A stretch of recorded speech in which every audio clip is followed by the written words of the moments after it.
Lost in the green sugarcane field, the red hat of a little boy bobs as he works. Pulling weeds, tilling the soil, barefoot.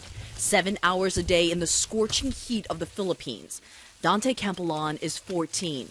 He's been working in the field since he was just 7. It's very hard to work here, he says. I'd rather go to school. Next to him, 13-year-old Alvig James, who dropped out of school when he was in the first grade so he could work. Why are so many children working in the fields? To earn money, he says, so we can buy food for our families. But it's illegal for children their age to work such long hours. At 15 or 16, they graduate to cutting the sugarcane, like Elmar Paran. Have you gone to school at all? No school means no skills for other types of work, a future fit only for the fields. The young Ibutang are part of an entire economic system that steals their childhood. Angeles Penda is the landowner who hires the children. You're seeing the children work in the field. Why let children work in the field? The parents beg us to include their children to work, she says. Work like this often done by children in fields throughout the region.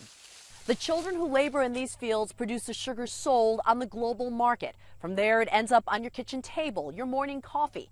It's even in this bottle of Coke. The International Labor Organization estimates there are about 2.4 million child workers in the Philippines, many of them in rural areas where families live in such poverty that parents require their kids to work.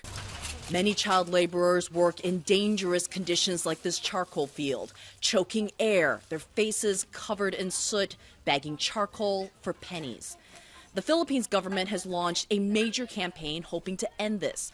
By 2015, the government wants to reduce the worst forms of child labor by 75%. A tough goal, says the Sugar Industry Foundation, which openly admits the industry has problems. Well, we do not deny that child labor exists in our industry. It's a practice among families who are paid piecemeal for their work. They like to deploy their children because then there's more income for the families. There's a long-term solution, and it's really education. That's why the Sugar Industry Foundation and the Coke Foundation are building this high school. The Coca-Cola company said in a statement that it does not support, encourage, or endorse any form of child labor in our operations throughout our global bottling system or in our supplier network.